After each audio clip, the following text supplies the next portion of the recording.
we'll bring in Gabrielle now, Gabby Turmelle. Yes. I'm going to bring her live into the stream here, and welcome here, Gabby. You hear us okay? Absolutely. How are you guys doing? Beautiful beaming face there. Thank you. Thank you for joining us. Hi, Gabby. Oh, how are you guys? Thank you for having me here. I so appreciate it.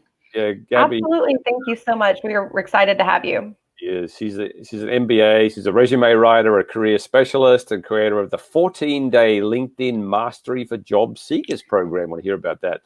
And Gabby helps job seekers build their LinkedIn presence so they can get them in front of recruiters, impress hiring managers, and land that perfect job. Gabrielle serves recent graduates to senior leaders across all industries and love to help people upgrade their career. And I think, Gabby, you're really going to focus on the relationship between your LinkedIn profile and your resume. And so what's the important thing about those two things? How do you link those two together? Ooh, I love this question. The link between the two, the way that I like to describe it is similar to a photograph. And so I like to think about it in terms of that picture frame. So that structure, and then that photo in the middle, which is going to have a little bit more of those details about you. And it's a chance to show off your character and your personality and your shine. So we have our resume, which is a little bit more of a technical document. We have our 1 to 2 pages to really show off how we can be the solution for the job posting, for the company, and for the hiring managers. And then we're given a series of instructions to follow. So the hiring manager is looking for certain aspects, certain criteria that's going to be listed in the job posting. And so our resumes, though it would be wonderful if it could be a more creative document, we definitely want to treat it more as a professional document. And it really is that structure about you as a job seeker and how that ties into your LinkedIn profile. Hiring managers will often look from your resume to your LinkedIn profile just to see a little bit about you, to see if you're active on the platform, to see how you're engaging on the platform with some of these leaders and some of these decision makers and some of the conversations that are taking place on the platform. And so that's very much your photo. And those are the little details about you that you can express and that you can shine before actually going into the interview and getting that call back. Something that we very much want, something that we very much look forward to. And so this is a great way to make not just that first impression, which is your resume, but that second, stronger, harder hit impression, which is your LinkedIn profile. And so that's how I think of the relationship between the two. One is your structure, and then one is more of the photo and the little details about you. No, that's great. I really get that. And I appreciate that. I think one of the things I thought about as you were saying that, Gabby, was how important is it to be consistent between what's in your resume and what's on your LinkedIn profile? Consistency and trust, I think, definitely go hand in hand there. And so on your resume, you're demonstrating your professional accomplishments, your expertise, measurable accomplishments, your return on investment, how you made your job better by you being there, how you made your company better by you being there. And so we transition that into the profile.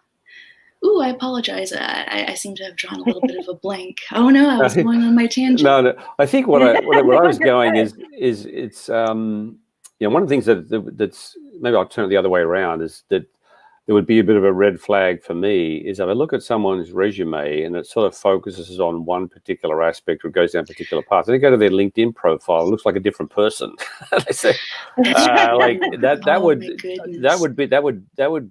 would lower my level of trust. Is this person just massaging everything to make it based on the job? I know we should do that. I know it's important to be targeted, but I feel as a hiring manager that it's important to be consistent in where you show up.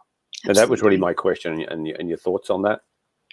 For consistency, leaning into your LinkedIn profile from your resume Yes, goes down to trust for sure. And it also goes down to painting that picture of you as being a reliable person. Somebody that if I go to you for a task, I know how you're going to show up. I know who you're going to be. I know the results that you're going to bring to the project, or really anything that I need as your supervisor, as your colleague, and as a co-leader in a space. And so definitely to paint that picture to the best of our ability, we would like to be as consistent as possible from your resume to your profile. And that's your leadership acumen, your business acumen, being results oriented, being solution oriented. How can I give? How can I serve? What can I do for you? And that's really, if ever there was a secret, that would be the secret, and how you would want to tie your resume and your profile together. Very much being in service. And I really like what you said there, because it's consistent with our conversation, and the thread through this is that the most effective way to communicate is not necessarily start out by saying what roles you do or how well you do at the roles, but talk about how you're a problem solver and what particular problems do you solve, and perhaps some information about how you solve them and examples of how you've solved them and the benefits. That's very, very powerful. And that's something that's been a consistent theme through many of our guests today. So that's really, really great to hear you reinforce that. Absolutely. I think that's excellent. So what is let's go to the resume side for the moment there, Gabby. What is the most important thing that a resume needs to communicate? For your resume, what I would love to see, and what I believe is the most important thing that you can have, is showing that you are solution oriented, that you do have those measurable accomplishments, that you do bring a return on investment to the job that you are applying for, and that companies you've worked at in the past has also seen that return on investment, and they've benefited from your skills and from your expertise and your talents, your troubleshooting abilities, your problem solving abilities, how you brought in new business to your organization, how you served your customers and clients by troubleshooting on the spot whenever they had any problems or any concerns. Right. And that's what we want to communicate the best thing is that you are solution oriented. Fantastic. And what about the work experience there? Have you got a particular ways that you recommend that people lay out their work experience in a resume? Have you got any particular tips on that? I do. I would love to see job seekers leaning on measurable accomplishments to the best of their ability. And so what do I mean by measurable accomplishments? If you were in a manager role and you participated in a project where you were responsible for improving efficiency in a certain area of your organization, I would love for you to expand on that and talk about that. How were you a leader in that space? What percentage did you increase efficiency for that particular area in your business? If you were responsible for repairing machinery, let's talk about that. How many instruments are you responsible for repairing? What were those instruments? Lay that out and show me that it's not just what you say, but it's also how you showed up for the job. It's also how you give your evidence and give your social proof, if you will, that you are perfect for that particular job posting. And so measurable accomplishments for sure. How can you quantify? How can you show that you have that mindset for quantifying, thinking quarterly, thinking annually, thinking about daily operational needs? How can you show me that you have that mindset as well? So I would lean on measurable accomplishments. So that would link into if you solve problems. Advice, Gabby. Yeah, I give that. I say that to people all the time. Measurable to be specific. It's so oh my goodness. Yeah, so it's not saying it's not just saying I solve particular. Go on, Catherine. One of my favorite is I increased sales. Mm. And exactly, I answered phone calls.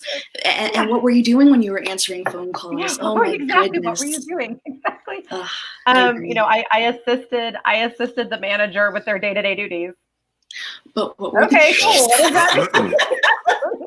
I don't know what love that means to you. That's different at every single organization. Yeah, I think you're right there. I mean, I think the thing, if you take away one thing from about the way you express yourself, is express yourself less as a role. You know, I help the senior executive, to what did you do and what issues, what problems did you solve, what benefits did you deliver, what successes did you have measurable in doing that role. That's actually the secret sauce. Absolutely. Yes. It's absolutely the secret sauce. Yes. It's what we keep saying of going back to the personal, don't define yourself by your role, but define yourself by your qualities and your talents. Absolutely. That's what your resume should be about. And the resume is kind of your story, if you will, your professional story. And that's that's the way to look at it. Absolutely. I think that's absolutely right. I mean, maybe Gabby here as well, you can add that a number of people that are watching this broadcast may not have ever been a hiring manager themselves, only been on one side of the table. Could you perhaps help them a bit by saying let's go in now into the mind of a hiring manager. So what is a hiring manager or an interviewer or a recruiter thinking about when they're across the table or across the phone line from you as the candidate?